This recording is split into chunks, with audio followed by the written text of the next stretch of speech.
Afternoon, everyone. Thank you so much for coming. I'm really happy to have you here with us today in this talk on I Am Pei, a celebration of his life and work. Thank you for all of you who are online as well. I'm Lorena Bradford, and I work here in the Education Division, and I develop and run accessible programs. And I'm also lucky enough to have my office situated in the East Building. Most days, if I'm not too distracted, when I come into work, I cross the atrium and check in with Alexander Calder's Monumental Mobile to see how it's feeling that day. I check out the pattern of shadows cast onto the walls and floors through the skylights if the sun is up high enough. And I marvel that even after 10 years, they still let me in before we're open to the public. It's quiet on those mornings, a foil to the energy and bustle as school groups, families, and visitors of all ages and nationalities arrive once we open. The East Building atrium effortlessly eases each individual into the museum and into the history of art and ideas, and it provides a space where people can gather and be connected. Those were exactly I Am Pei's goals. Today, I'd like to explore the life and work of this architect with a narrow focus on the East Building. It felt like a timely moment to do so following his recent passing on May 16th of this year. I'll start by briefly introducing Pei's life and work and set the commission of the East Building into the trajectory of his career as it stood in the late 1960s. I'll then go over some of the many design challenges posed by the site and structure of the East Building, and we'll give an overview of Pei and his associates' working process and the stages of construction as the challenges were addressed and resolved. I would then like to take a look at the evolving reactions to the building at 3 points in time. In the few years before it opened, responses once it was completed, so right around 1978, which is when it was open to the public, and finally, to capture our views of the structure and his life's work as Pei's legacy becomes established in the weeks following his death. Before I get to any of that, I'd actually like to start with some thanks and acknowledgments, as this talk really builds on some of the excellent work done by colleagues here at the gallery. Susan Wertheim, who is our chief architect here, goes over the design process in her talk called A Centennial Celebration of I Am Pei at the National Gallery of Art, which was jointly given with Perry Y. Chin on April 26, 2017. Perry Chin largely oversaw the renovations that were completed in the East Building in 2016. David Gariff, a senior lecturer in the Education Division, gave a talk on minimalism and post-minimalism on August 28, 2018, and he talks about the aesthetics of the building in context of the minimalist style and ideas. Both of those talks are available online, and if you're interested in hearing more, I heartily recommend both of them. I'd also like to thank Laura Pavona and Michelle Willens of the Gallery Archives for sharing many of the images that bring the construction and the impact of the East Building to life. If you want even more, I definitely recommend the film called A Place to Be, a biography of the East Building of the National Gallery, which was released in 1979. There's an oral history, which was an interview between I Am Pei and Anne G. Ritchie on February 22nd, 1993, which is available online. And Michael Cannell's biography, I Am Pei, Mandarin of Modernism, and Mark Wiseman's I Am Pei, A Profile in American Architecture. Both biographies about I Am Pei were very, very helpful as well. Throughout my talk today, I'll be sharing the words of others, of people who knew and worked with Pei, critics responding to Pei, and of course, of Pei himself. So let's meet the man. Pei was born in China on April 26, 1917. He moved to the United States when he was 17 years old, and he would later remember, a little bit tongue-in-cheek, I think, I wasn't really interested in becoming an architect. My real reason for coming here was that I loved American movies. He quickly fell into design and architecture and studied it, of course. He got degrees from the Massachusetts Institute of Technology, and he went to graduate school at Harvard University Graduate School of Design, where he got his degree in 1946. At Harvard, he studied with Walter Gropius and Marcel Breuer, two of the leading architects and thinkers about architecture and design of the day. They were an important influence on Pei, so I'd like to briefly introduce their work and possible impact on their student. Walter Gropius, who's shown here on the left, standing over I Am Pei's desk, that's him in the picture, Gropius was born in 1883 in Berlin and came to America during the rise of the Nazi regime, and he died on July 5th in 1969 in Boston. He was hugely influential and a pioneer of modern architecture. The Bauhaus, he was a founder of the Bauhaus School, and they lasted in Germany from about 1919 to 1928. They focused on collaboration and creating a learning community. It brought together painters, sculptors, textile artists, furniture designers, craftsmen, and of course architects, and really artists of all kinds. As part of the learning process, Gropius believed that architects should have hands-on experience with building materials and techniques. As an architect himself, Gropius experimented with working with prefabricated elements that could be put together on site, and also was partial to new materials like reinforced concrete. His style emphasized geometric form, smooth surfaces, and modern materials, which we certainly find in Pei's work as well. At the core of his philosophy was that every design challenge, no matter the media, whether a graphic design, a piece of furniture, or a building, could be approached the same way.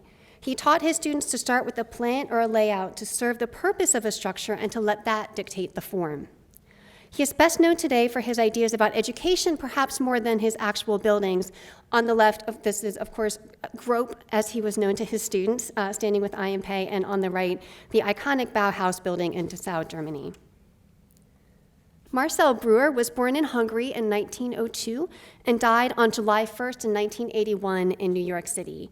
He was known for his involvement in the International style, which was popular during the 1920s and 30s in America and Europe.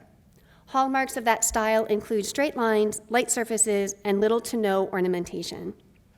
They also were very partial to cantilever construction, and especially to give a sense of lightness and airiness to a building. He had worked with Gropius in Germany between 1920 and 1928, and they worked together at Harvard from 1937 to 1941. He is largely remembered today for having designed what is called the Vasily chair, which is what he's sitting in on the left. And he also designed in 1966, this is where the Met Brauer is now housed in the slide on the right, an excellent example of cantilever architecture. Pei and Breuer and their wives would become good friends and often dined at each other's homes and vacationed together. In terms of Pei's education, the environment that Gropius and Breuer created at Harvard was a counter to the dominating emphasis on classicism and the Beaux-Arts style. Later in life, Pei would recall, working with Gropius and Breuer, I was able to demystify architecture so I could really learn. Pei had been teaching at Harvard for a short time and was much admired by fellow faculty and students when he was offered a job as the new director of an architecture department within the well-established firm called Webb and Knapp in New York City.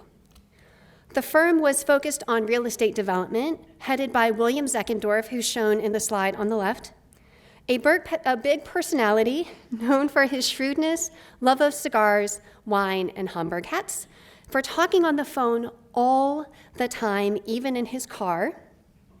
It was said that he once put the president on hold to take another call. Unsubstantiated, but that's the office myth.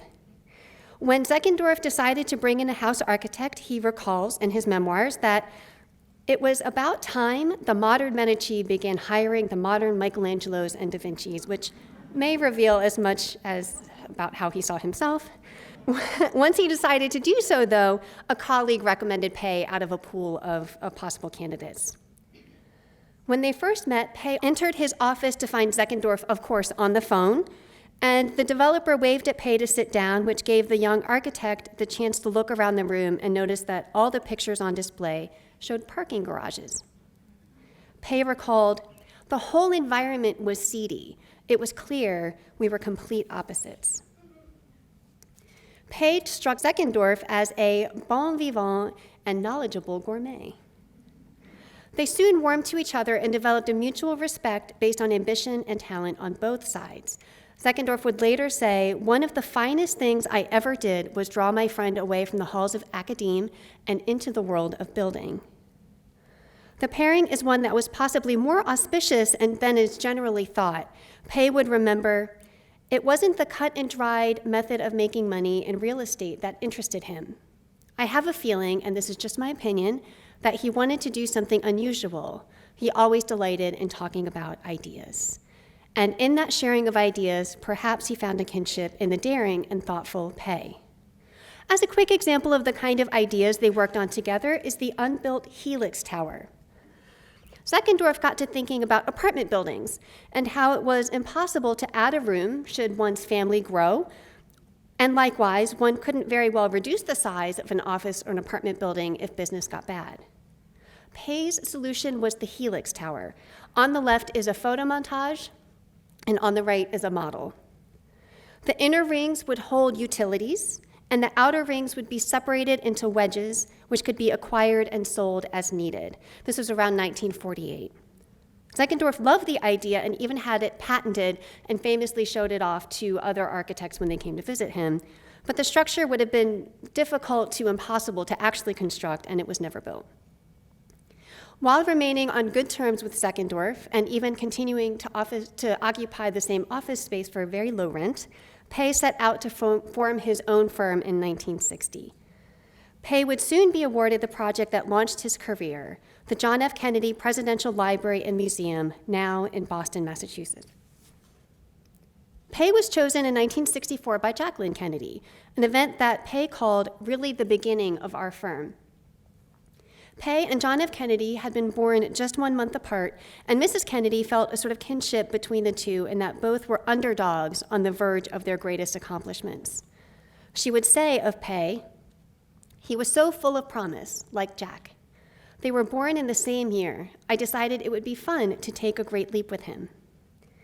She might also have been charmed by his insistence that he was, quote, completely unqualified for the commission.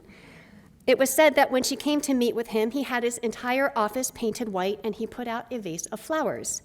When she asked if he always had fresh flowers, he replied, perhaps with refreshing, youthful, disarming candor, "Oh no, we only got those for you." Following that meeting, in the elevator ride down to the lobby, she whispered to her sister-in-law, "I don't care if he hasn't done much. I just knew he was the one." She chose Pei from a field of distinguished candidates, again, and she would say, "But Pei, he loves things to be beautiful." There were a number of problems and delays before the building was open in 1979. Setbacks included the assassination of Robert Kennedy in 1968 and Jacqueline Kennedy's remarriage, which Pei said left him without a client. The community where it was eventually sited also wasn't super happy about it and pushed back against the project as well. Pei would later say that the building had not been completed as he would have liked, and he was disappointed in the end result. He said, "It should have been one of my best and most important projects, but it was not. It's a sad story and one of the few projects that failed, in my opinion. I lost the client." That ultimate disappointment would come about a year after the East Building opened in 1978, but the final stages would have been playing out as Pei worked on the Gallery Commission. So I thought it was some interesting context. So here is a look down Pennsylvania Avenue, and I wanted to point out that this is the site, here's the West Building here, and here's the site of the East Building, this funny little plot of land. Pei was chosen to design the East Building on July 9th, which is in a couple of days, 1968, which came almost at the middle of his career, not including his very extensive post-retirement work. The site had been set aside in 1939 when the gallery had been formed, when Andrew Mellon, who founded the National Gallery, asked Congress to reserve it for later use. We often think about the East Building project starting with Pei, but as Susan Wertheim discussed in her talk, John Russell Pope, architect of the West Building, had thought about this parcel of land to the east. He had even sketched up some ideas. I have to agree with Susan's conclusion that we're lucky they weren't built at the same time. We're the richer for having both. The search for an architect began in 1967. The building committee was made up of Paul Mellon, son of Andrew Mellon, founder of the gallery, Stoddard M. Stevens, a trustee, John R. Stevenson, John Hay Whitney, and J. Carter Brown, director of the gallery. J. Carter Brown is a very important player in the rest of the story, and I will be talking much more about him and his role. That group of the building committee was advised by the architect Petro Belushi. This image here shows Lessing Rosenwald to the left, an identifiable person in the middle with sort of turned away, John Hay Whitney, and then Stoddard Stevens all the way over to the right. Belushi proposed a short list of architects he thought would be a good fit. They included Louis Kahn, Philip Johnson, and Kevin Roche, who were giants in the field. As the final decision was being made, Mellon, Brown, and the trustee Stoddard Stevens toured I.M. Pei's buildings. Brown would later say, "Each of Pei's buildings demonstrated his ability to solve one of our problems." Brown was particularly moved by Pei's National Center for Atmospheric Research in Boulder, Colorado. He had been awarded that project in 1961, a few years before the Presidential Library and Museum. Pei was awarded this project only 10 months after setting out on his own, and he was 44 years old. He said that the function, the site, and even the kinds of interaction he had with the client required him to, quote, rinse his brain to get a fresh perspective. He had to blend busy collaborative spaces with quiet spaces to conduct research, what I think of as the gather and scatter. The building also had to be adaptable for future needs, which were not necessarily clear at the time. He was also struck by the surroundings, which he called infinite. He said there was no scale. It was totally different than his urban projects, where the space was sharply delineated and buildings were defined by other structures around them. He camped on the mesa where the building would be situated overnight to get a sense of the space and the light during the day and the night. The final structure was not ultimately built to his exact design, but the sturdy volumes of cubes and rectangular forms stands up to the mountain behind it. 9-foot thick exterior walls left the interior relatively unencumbered so it could be modified as needed, and I understand that it is modified frequently. Brown, the ubiquitous Carter Brown, would recall, "The forms had an unerring sense of proportion and scale, monumental but user-friendly. Paul Mellon has a laconic manner he inherited from his father." He turned to me and said, "Carter, I'm impressed." I knew then that Pei would be it. When Pei, Brown, and Mellon met at Mellon's estate, Mellon actually took them through the formal sitting areas of the house and out into a garden where they sat at a table. Carter remembered that Pei was an easy sell. Architect and patron struck up a quick rapport. Both are sons of emotionally detached bankers. Both are a bit reticent. The chemistry was super. They just hit it off. I.M. must have known this was the seminal moment in his career. This is a photograph on the screen from much later, when at the end of the building process, but I think it shows how well matched the trio was and remained. Mellon had the ultimate say to pick Pei for the project, and the rest of the committee agreed in July 1968. And there seemed to be something gentlemanly and polished about Pei that fit the commission and the need for diplomacy as well. Fellow architect Robert Stern said of Pei, "Pei was an aristocrat." He also understood that this was a chance for Paul Mellon to shine outside of his father's shadow, so the East Building truly needed to stand alone while still being visually and conceptually connected to the West Building. Construction began in 1971, and the East Building came at an opportune time for Pei. In the early 1970s, his career had hit a little bit of a snag. He had been working on the John Hancock Building in Boston. He was awarded that commission in 1966, and huge panes of glass were falling out and giving his firm some trouble. A little scattering of laughter, but perhaps some of us remember that. The design was headed by Pei's partner, Henry Cobb. In the summer of 1972, a few of sheets of glass which were 5 feet tall by 11 feet, 5 by 11 feet, the largest to ever be installed in a tower at that time, had popped out. The loss was initially written off as, quote, normal construction damage, but it got worse from there. In the winter of 1973, a storm came through and more than 60 panes were broken and hundreds more were damaged by falling shards. They had to put plywood on the lower third of the tower, and the surrounding area had to be closed to pedestrians if the wind gusted over 45 miles an hour. It played out in the media in a huge way, where it took on the edge of a morality play often equated to the Tower of Babel, which is a metaphor for man's folly in trying to achieve too much. It was presented almost as payback for corporate greed and corruption. Other structural issues led to rumors that the whole building would need to be torn down, and eventually they had to replace all 10,344 of the windows. Eventually, experts would find fault in the glass and not the design, but it was a huge embarrassment when it was going on. Over time, it would become yet another Pei masterpiece and was awarded the American Institute of Architects 25-year award in 2011, and the East Building would actually be given the same award a little bit earlier in 2004. At the time of all the drama, Pei and his firm's reputation took a huge blow, and he was essentially blacklisted from corporate building for about 7 years. His career teetered on the brink, but the East Building and Paul Mellon would play a part in raising Pei and his firm back up. As a quick aside, our neighbors up the road a little bit at the Smithsonian Art Museum have this wonderful piece by an artist named Sidney R. Hutter. It's called Vase number 65-78. It was made in 1990. Hutter was a glass blower, a young artist working in a glass blowing studio that burned down in a fire. And desperate for materials, he went and scavenged some of the glass that had fallen from the Hancock Building by the truckload. He would go on to create works like this using plate glass, having been inspired by the windfall of this free building material. He actually went and talked to the folks at the dump where the glass was being trucked. And if you remember that all of the drama with the Hancock Building was happening in 1972 and 73, this is dated in 1990, so it shows you really how much mileage he got out of that. So go visit this wonderful little vase at the Smithsonian American Art Museum, Luce Center. Okay, back to the East Building. Pei faced a number of design challenges right out of the gate, not the least of which was something of a philosophical one. In the documentary film, A Place to Be, Pei says of the site, "I would say this is the last chance. There's simply no more sites left after this. This is perhaps the most sensitive site in the United States."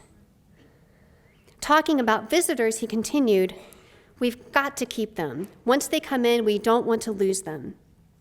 It would be terrible to come in, look at it, say, I've seen it, and then go home. So I think the function of this space not only is to constantly orient people, but also as a place to be."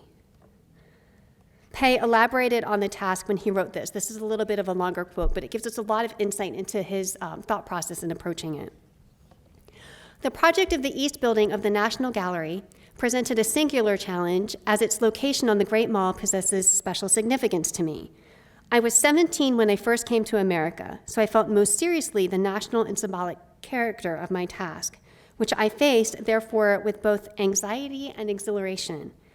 I was grateful for the opportunity this commission gave me, but I felt the burden of conceiving what must be the final physical enlargement of the National Gallery. I knew it had to have the flexibility to provide a place for varied exhibitions, and more than that, to create a welcome and exciting public space in which people could celebrate the visual arts with relaxation, stimulation, and enjoyment. But most of all, I knew it had to be designed to serve an unknown future into which we look with great hope." Early on, critics also understood the challenge of this assignment. Wolf von Eckhart, who was a reporter for the Washington Post, had a lot to say about Pei over the years.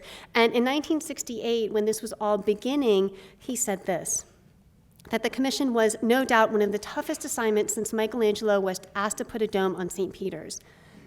He could not possibly, in an age of spaceships, just copy the Beaux-Arts classic details of the old gallery. Yet the mind reels at the thought of any modern structure adjacent to Pope's luxurious museum. Some specific challenges. The East Building would need to stand its ground visually against the stately and grandiose West Building. And this is a view across the 4th Street Plaza to the short end of the West Building. So this is what faces off against the East Building. And also to other buildings in the area.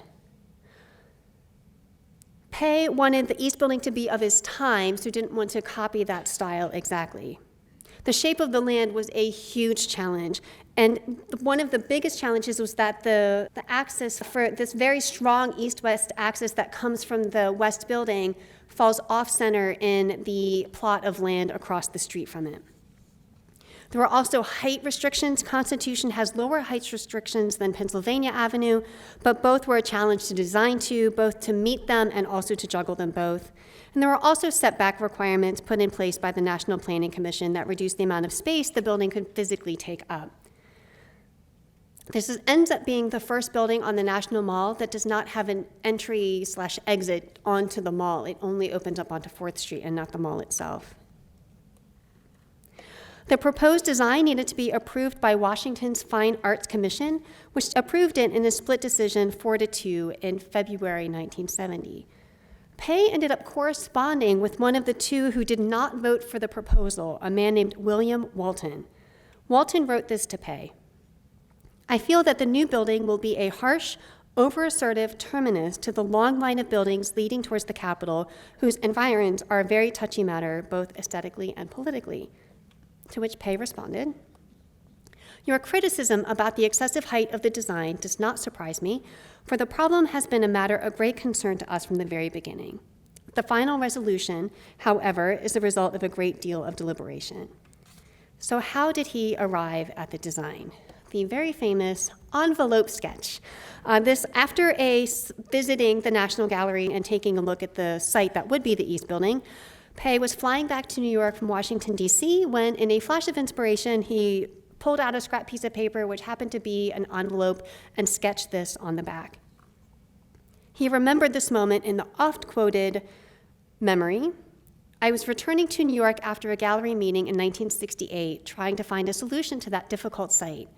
I sketched a trapezoid on the back of an envelope. I drew a diagonal line across the trapezoid and produced the two triangles. That was the beginning. Part of the brilliance of this plan is its simplicity, which seems obvious once it's put on paper. Another key feature is that it lines up the east-west axis of the West Building with the center of the large isosceles triangle and not the overall plot of land. So this is a pretty rough sketch, but it shows how this is this round circle in the middle was, Pei originally thought he might have a large circular fountain between the two buildings, but it lines up with the one of the triangles and not the pair of them. Pei had become known for being able to come up with innovative and groundbreaking solutions to problems even during and shortly after meetings. One scholar cited his Chinese colleagues as likening Pei to a master watercolorist, creating art with economy with decisive, swift, and fresh strokes. And I cannot think of a better analogy of the envelope sketch on the left than that. There are dozens and dozens of sketches like this, which give us insight into the brainstorming process. I like to imagine Pei and his colleagues sort of working over pieces of paper like this and each contributing and thinking through these ideas. This also seems like a good moment to pause and step into Pei's working method. He describes it a little bit when he says, I get into a great inner turmoil when I have to find the right design for a building. It absorbs me completely and I can't think of anything else. This may be a matter of hours or it may take as long as a month of sleeping badly, being irritable, sketching ideas, and rejecting them. I am useless to everyone else. It is traumatic to my wife. As an aside, we also know very little about Pei's relationship to his wife, Eileen. By all accounts, they were very close and she supported him. Eileen once talked about how she would wake up in the morning to find little bits of paper all over the house with little sketches and reminders to do things and call people when Pei had been working in the middle of the night. Their adult son would call Eileen Pei's secret weapon. So, some more sketches here. More generally speaking, I think that it's also worth thinking about Pei's general approach to design. And again, this is a little bit of a longer quote, but it really gives us a lot of insight. Why use two strokes when one will do? You need to recognize and accept the constraints of a project and prioritize them so you can get to the crux of the matter. Only when this is done can you address the solution, because if you dream a solution without reference to a problem, it is just a waste of time. Design at this point is still a long way off. In other words, before you can deal with form, space, light, and movement, the things that go into architecture, you need to reduce very complicated requirements down to their essence. This is not easily accomplished. It takes time. Once you identify the key issues, you solve them one by one, always keeping the heart of the matter in clear view. Thus, the process starts out very complicated, becomes simpler, simplest, and then returns to complexity in their development and detailing of the completed building. Especially like that idea of it being complicated and then simplifying down and then becoming complicated again. Once he recognized and accepted the constraints of this project, of the East Building, the ideas certainly flowed. And the main one was the triangle as the organizing principle of the entire building. It was a tough decision for him to come to, and Carter Brown, director of the gallery at that time, remembered Pei was nervous about it. He'd never done a triangular building before. The wide ends tend to be a horizontal space that is to read visually as a horizontal space, and the narrow end tends to be a vertical space. The visitors, therefore, are driven into a corner. I.M. said he couldn't sleep at night until he saw the model. I.M. has as near a perfect visual pitch as anyone I've met, so I didn't worry too much. It certainly made the layout of the construction very difficult, and William Mann, one of the local builders on the construction site, said this: "It caused a chaotic condition among carpenters. They're used to working with tools that are made for rectangles, not triangles. So our surveyors had to lay out everything for everybody, all the electricians, the mechanical people, everything, because none of them had the expertise to lay out a triangle." Surveyors are, of course, the unsung heroes of any construction site, which I don't just say because my husband is a surveyor, but it's nice to see all kinds of different people get credit for the work that they did on this building. The triangle as an organizing principle allowed for dynamic and interesting perspectives and a truly active space. Square or rectangular spaces can certainly be visually pleasing and surprising, but are more conventional and predictable. One orients to the space very quickly when the sight lines are established. In a triangular space, one constantly reorients and new perspectives reveal themselves. Over time, Pei would separate the two triangles, which were initially sort of one up against each other, and decided the galleries around a large atrium. The double triangle also allowed the study center and offices to be separate. Of that, he would say, you can't just mix them all up in one building. But everyone who accessed the library, study center, including employees, students, and visiting scholars, would need to go through the part of the museum where art was displayed to have at least that fleeting engagement. Gallery spaces were refined to smaller rooms on the ground level for small installations and intimate viewing on the human scale. And spaces on the upper levels had adjustable ceiling heights to allow for large-scale works of art to be shown. Pei brought in a new young associate, William Pedersen, to work on the triangular layout and sort of see it through the design process and what it would entail. And Jan Weymouth also was heavily involved in this project. The construction process wasn't smooth. The complexity of the plan meant that problems were constantly being troubleshot. Complicated also by a jumble of utilities and water lines, which ran under 4th Street, and a very high water table, which meant that the East Building essentially needed to be constructed as a watertight vessel. Furthermore, planning consultant David Scott once quipped, "The design team was forever coming up with some bright new idea that set the whole construction back 6 months."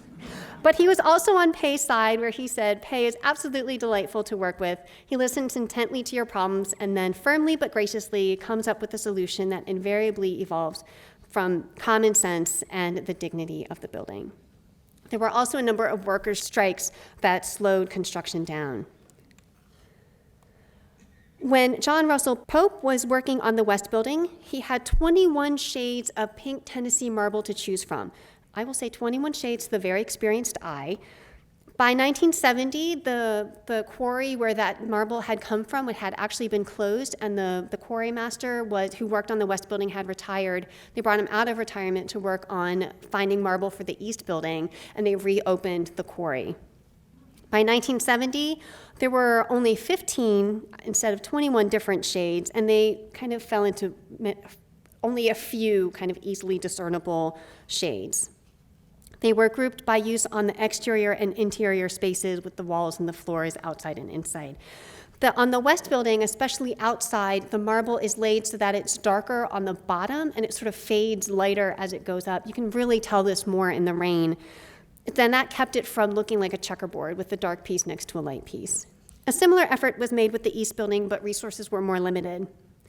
The marble facade here is truly that. It doesn't support the weight of the building at all. So the building actually needs to support its weight. It has to float. Pei used a lot of architectural concrete for structure, and this is one of the first buildings to really use it in a significant way.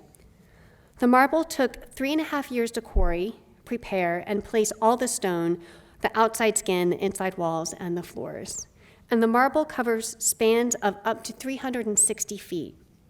And then, of course, there's the very famous knife edge, which is shown in this image on the right here. This is outside. It's 19 degrees, 28 minutes, and 16 seconds.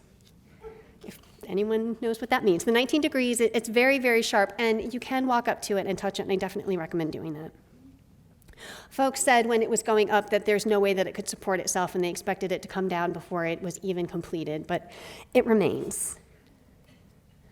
When it came time to start pouring the concrete, the architectural concrete, which is used all over the place, a few concessions needed to be kept in mind. In the documentary film, A Place to Be, I think my favorite moment of the whole thing is when a foreman brings a group of workers into the West Building to look at the scale model of the East Building to see what it's all going to look like when it's finished. The foreman addressed the workers and emphasized the importance of getting the construction process just right and of being patient with everyone. He concluded with a smile. You'll just never do anything like this again in your life, and so you better live it up this time, this once around, the way I look at it. They used cabinet makers made the coffer forms, and each mold was used just once and then discarded, so most of them are unique. When the concrete was poured, the water cooler for the workers was removed so that paper cups would not make their way into the concrete, and the workers all had to clean their shoes. The poured concrete coffer forms cured for 3 months.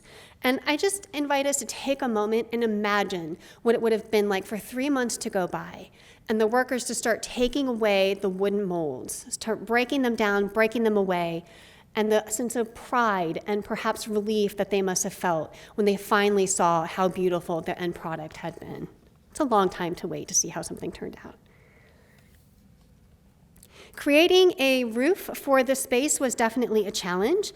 Pei had initially thought he would cover it with a concrete coffered ceiling, which is almost impossible to think of now with the way that it exists with the skylights.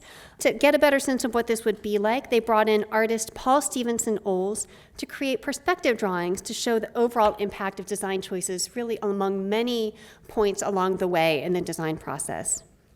Here we get a sense of the sense of heaviness and darkness that would come if we had a much extended concrete ceiling. As an aside, these sketches by Olds are some of my very favorite works of art related to the East Building, for the imagination it takes to conceptualize sometimes abstract ideas and capture them in a rendering to show what it would actually look like.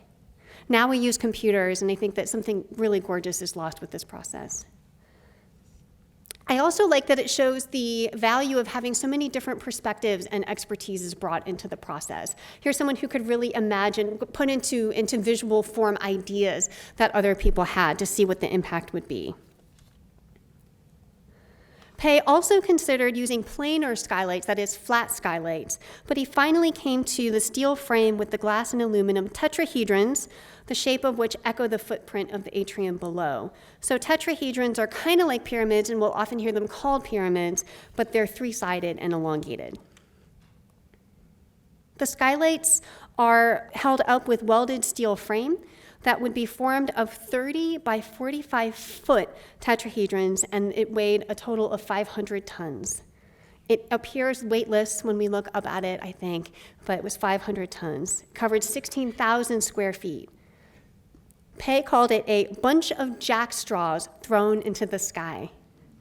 The sheer size of the skylights actually makes the building feel smaller. If the windows had been small, sort of what we might think of as a normal scale, an us-size scale, it would make the space feel massive and perhaps out of scale. Here are a couple of images of the frame being put into place on the left, and then the way that it looks. If you go up onto the rooftop sculpture area, you can look down onto this system. Trees were also part of the design. The photograph on the top is from right before the opening, where we can see the empty planters, and then here they are filled up down here. Anne Ritchie, who did that oral history with I.M. Pei in 1993, asked Pei if he brought Chinese traditions into his architecture, and he answered, "No, not consciously, no. You see, my technical training is all in the United States. My architecture training was completely Western. The garden, yes. Bringing nature inside was very much an Eastern tradition. And then, of course, this auditorium is also part of his design. There are many other features that I will not linger on, including the plaza, which we see here that stretches between the east and the west building, the connecting link, which runs underneath it, where the cafeteria, a couple of our shops, and of course, the moving walkway with that beautiful work by Villarreal. And these tetrahedrons here, and then this fountain, which turns into a waterfall, are all part of Pei's design. On the connecting link, Cannell, who is one of Pei's biographers, described the building and the connecting link, the underground link, as a couple holding hands under the table, which I just love, like the two buildings holding hands under the table. Pei also relates to Anne Ritchie in that oral history that he wanted the connecting link to be at least 2 levels to accommodate more storage, parking, and general space, which would be very welcome. But the location of the Tiber Creek, which ran underneath that area and made the high water table, meant that there wouldn't be enough weight to hold it down when it rained. So the entire east building holds the east building down, but you couldn't cover 4th Street, so there wasn't enough to actually keep it underground. He remembered that it would have cost about $200,000 per foot to go even deeper, so it ends up being just the 1 level. Each element in the East Building has a rich story, including these features and the works of art that were commissioned for the opening. But in the end, the opening had to be pushed from 1975 to 76 to 78, and the final cost was $94.4 million. Of that final price tag, Paul Mellon said, $95 million does seem like a lot of money. But after all, we're not building a resort hotel or a high-rise office building that will be torn down in 20 years. We're building a museum, something intended to last forever. Of the experience of the East Building, which I think is worth lingering on for a moment, Carter Brown reflected, the museum, so often visited during workaday hours, must rely on its architecture to prepare us, the visitors.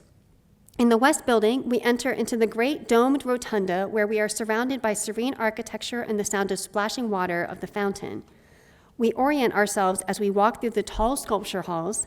There is a gradual lowering of ceiling height and the size of space as we reach rooms in which works of art are displayed.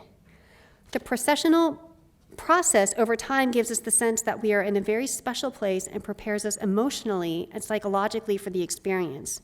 So we may begin our very personal dialogues with individual works of art. Brown goes on to say that the West Building represents an older Western tradition derived from ancient Rome, but things have changed in the modern age. Our world, then, is one of multiplicity and simultaneity, and our approach to it assumes not one point of reference, but many. With time a significant dimension. This is reflected with great clarity in the East Building. Its plan and its spaces are no longer orthogonal, but triangulate. Like the West Building, it provides a processional experience. If one enters the concourse level through the connecting link, the long tunnel is a contemplative preparation, invites one on into the lobby where the space explodes over one's head. When entering from the plaza and the front exterior porch, the splayed side walls of the 2 west towers offer welcome, and the coffered overhang high above, shelter. Through the revolving doors, one enters a low space, which is almost intimate in scale, before moving out into the light-flooded court with its soaring space frame, high above. Others have likened coming into the East Building as entering a church, perhaps through an arched doorway into a low entryway, and then being swept up into the high open space beyond. I'd like to take a few minutes to think about the style of the building. Carter Brown, again, said, the original gallery is wonderful, referring to the West Building, but America finally has enough confidence to build in its own style. This really gets at the idea that this building has come of age at the same time that the country has truly found its identity within an international context. Ultimately, though, Pei's building is a modernist masterpiece completed in the age of postmodernism. At times, Pei called himself a second-generation modernist and saw himself as part of an ongoing legacy. He said, "Architecture is like a tree. It grows and matures and branches out. I am part of that tree. of that movement, not starting or ending or following anything. To put this in some context, let's quickly take a look at this moment in architectural history. Postmodern architecture began in the 1960s largely as a reaction against modernism and its emphasis on clean lines, little ornamentation, and a perceived coldness, and its stripped-down, austere aesthetic. Robert Venturi helped establish and codify this style with his books Learning from Las Vegas, which was written with an urban planner and his wife, Denise Scott Brown, in 1972, and Complexity and Contradiction in Architecture. In the latter, he wrote this: I like elements which are hybrid rather than pure, compromising rather than clean, accommodating rather than excluding. I am for messy vitality over obvious unity. I prefer both and to either to, black and white, and sometimes gray, to black or white. An architecture of complexity and contradiction must embody the difficult unity of inclusion rather than the easy unity of exclusion. In other words, he and other postmodern architects preferred fragmentation, ornamentation, and complexity over simplicity and cohesion.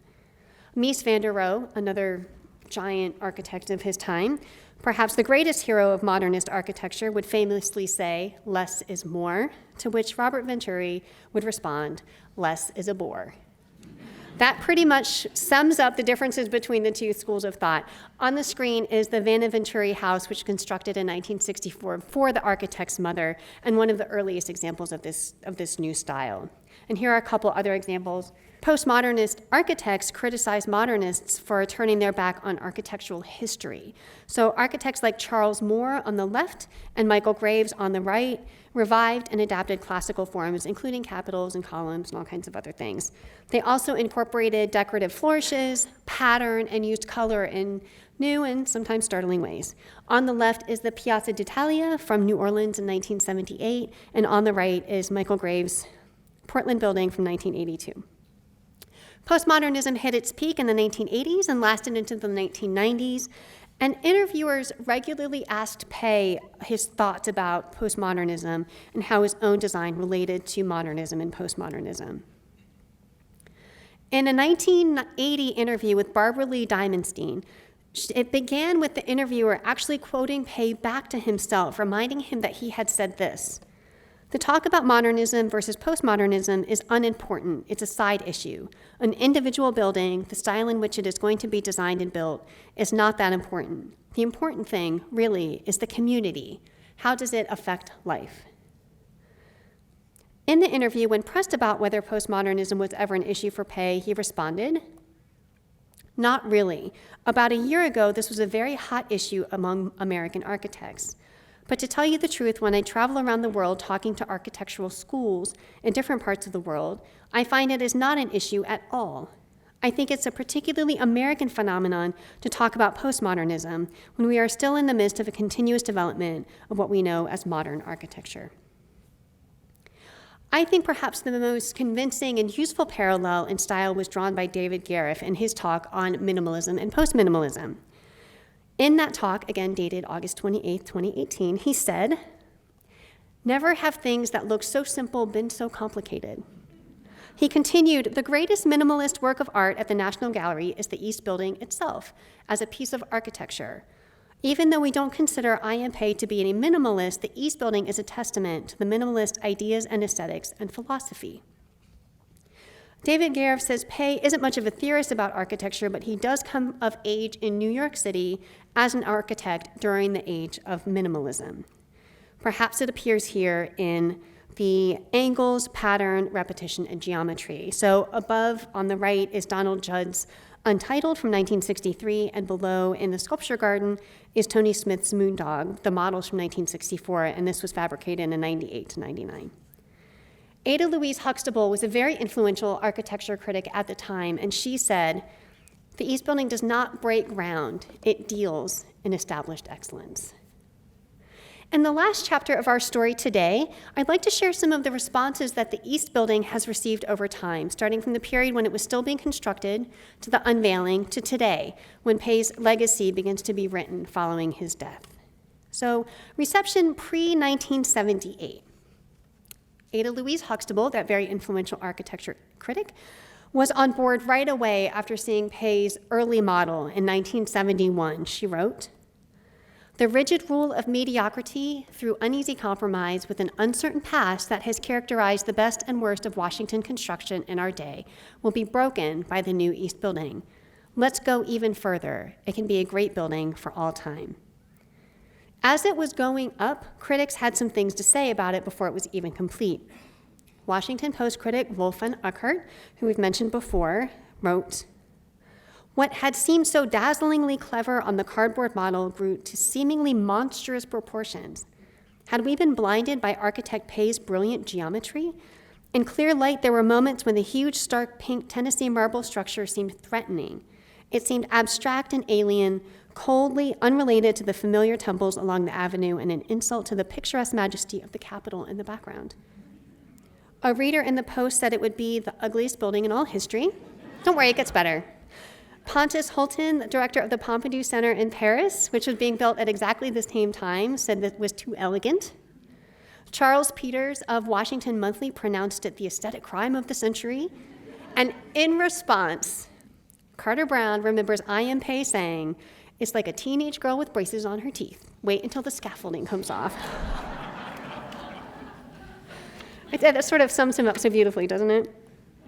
Von Eckert would end up on I.M. Pei's side in 1978 when he wrote, "Youngmin Pei's East Building on the National Gallery of Art is an architectonic symphony of light and marble, color and glass, painting and sculpture. It is surely one of the most impressive statements of the art of our time."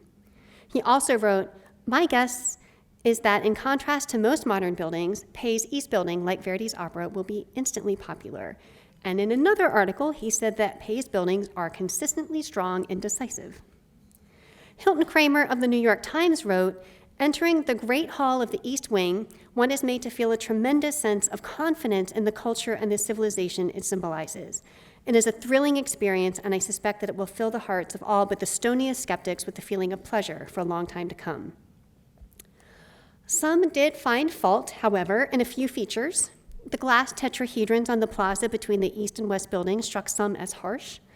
Some wished to have more natural light in the galleries themselves, which is actually a precedent that John Russell Pope set with the West Building. When he put all those skylights on the upper level in the West Building, it was revolutionary for the time in 1941. Some felt that the pedestrian walkway was perhaps uninspired, and others thought that the triangular motif was taken to an obsessive degree without enough payoff. One critic, Christian Otto, writing for the journal Connoisseur, said, "Pei has not challenged his initial intentions. He does not use the triangular proliferation that constitutes the East Building to explore a multiplicity of forming and meaning. In this fundamental sense, the project fails architecturally." The fact that people seem to like the building seemed to bother others, including Richard Hennessy, writing for Art Forum, when he said, "The chorus of oohs and ahs which greeted this building at its opening left me completely unprepared for its shocking funhouse atmosphere, its deeply Philistine or uncultured unseriousness." The most common fault leveled at the East Building when it was first opened and still today is that there's not enough space given to art galleries and that too much is given to the atrium itself. So here we have a view of the atrium, and here's entry into one of the set of art galleries and into another, and there's more behind us where we're standing here. For instance, architecture critic Paul Goldberger said, "After the excitement of this space, that building has given us its all, and the art itself is left to be squeezed into the corners." An important bit of background, however, behind this design choice is that the building was being designed. During that process, Carter Brown had attended a conference where it was decided that visitors can take in art for 45 minutes before so-called museum fatigue set in. He came back and he estimated that a typical museum goer could cover 10,000, also quoted as 20,000 feet in 45 minutes, and that ended up being a guiding principle behind the smaller units where art is displayed here in the East Building. Pei, Peterson, and Weymouth called them houses, and we call them pods. In that oral history with Anne Ritchie, Pei talked about the need to get art into a space designed on a human scale. He remembered that was something Carter Brown was also keen on. He said, "Carter would like to break down the scale of the big museum so that a museum of our size would not seem so overwhelming to the public. There's a limited amount of art that one can see in a day. If you show them too much, they develop museum fatigue. He went on. First of all, you have to break down the scale of a big museum to make it intimate. The pods are supposed to do that. But also, you have to have a sense of orientation. You don't ever want to come into a big museum and feel lost. Our experience has been that as soon as a visitor feels or wonders, where am I? They get nervous. That is bad, because that means that they would like to quickly get to where they came from. Then you lose them, they go home, or cut short their visit. So therefore, to orient it, to know where you are from time to time, you want to come back to a place you recognize. This is where I came from. That's why the central atrium was developed. He also developed the atrium as a place to, quote, come up for air so one could then continue their exploration. And that's not to say that people who feel that there's too little art or that it's crammed into the corners don't have a valid perspective, but it is something that Pei addressed, and so I wanted to share it with you. Pei's death on May 16th this year naturally led to an outpouring of tributes and remembrances. Beijing-based architect Li Xiaodong reflected, he was a true master of accommodating a complicated program with simple and clear form. Architect Santiago Calatrava is quoted in Architectural Digest saying, his architecture confronted the modern with the classic in an iconic fashion, and through these gestures, he's elevated a generation of architectural accomplishment to rival that of past masters in a way that many of his contemporaries could not. Michael Cannell, his biographer, would say, he did more than anyone to bring a warmed-up modernism to American cities and to make it popular and approachable. Clothing designer Vera Wang said, his passing reminds me of the true end of an era that knew no boundaries or limitations in terms of architecture and paved the way for the buildings of today and those of tomorrow. David Adjaye, architect of the Smithsonian Museum of African American History and Culture, is quoted in the New York Times saying, he locked onto Pei quite early. I related to his very distinct trajectory as an immigrant who comes to America, makes it his home, and finds an ability to read the local landscape. He quickly understands how to make an American building. Then he translates it to other places. Calvin Tsao, a young architect working in Pei's firm before striking out on his own, recalled, detail was key for him. He cared about the details of the relationship with the client and of the design. I learned persistence and perseverance from him, and the power of charm, which is not easy to learn. He also shared Pei's final advice to him when he was creating his own firm. He said, don't get seduced by sexy projects. A good client will nurture you. Pick your client, not the project. Closer to home, chief architect Susan Wertheim shared, most of the adjectives I would use to describe I.M. Pei are equally applicable to this amazing work of architecture. He was warm and welcoming. He was a practical perfectionist. He was exuberant and uplifting and full of joy. And like the building, he was timeless. Like the knife edge, he was razor sharp. This building is geometrically pure and spatially quite complex, and from it, we all learned that simplicity is complicated. One of my very favorite descriptions of the impact of Pei's building was given by Harry Cooper, senior curator of modern art here, when he said, the atrium is the one place where things open up. There's no particular path or historical connections. It's a place where work can command big spaces and can play with each other and with us. Most of the tributes being written now focus on listing the buildings he was involved with special emphasis on the Louvre Pyramid and the controversy, and listing the awards and recognition he received, which were many. It will be interesting to see how his legacy is captured and defined in the coming months and years as an era and an age comes to an end with his passing. In a highly unofficial Facebook poll, I asked colleagues and friends to share their memories and impressions of the East Building with me. One friend described it as expansive joy. Another talked about how the light fell like water on stone. Another said, somehow he made what would normally be cold and harsh into something beautiful and welcoming. And another said, it takes you different places. All works of art are moments in time imprinted in physical form. In museums, we experience the scale, material, subject of a painting, sculpture, work on paper, textile, historic piece of furniture, but often at a distance. In a masterpiece of architecture, we move through the space and become part of the breathing life of the structure. There are very few works of art in the gallery's collection which visitors can touch anytime they wish. but IMPA's East Building is perhaps the most important artwork we can experience in a tactile way. Fans of Pei and those marveling at the East Building design come and touch the corners, for they may feel severe or pudgy in the palm of the hand. There are few occasions in our lives when we will encounter spaces where the walls don't come together at right angles anywhere, including the offices, which makes it very hard to fit furniture in there.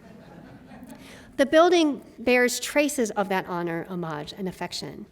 And here's an inside tip. My two favorite angles, except for the knife edge, are in surprising places. One of them is upstairs next to the information desk, so we can all go surprise the art information volunteers. And the other is actually at the end of the moving walkway near the cafeteria and the bookstore and the restroom. That's a really good one, too. But my favorite detail of any work of art in the entire National Gallery of Art, perhaps any museum in the entire planet, is this spot, his name, which is also up next to the information desk upstairs, where visitors and employees take a moment to physically connect with this building, with everything it holds, and with everyone who has paid homage over the last 4 decades. I hope you'll all do the same as you explore the East Building today, hopefully with new eyes. Thank you.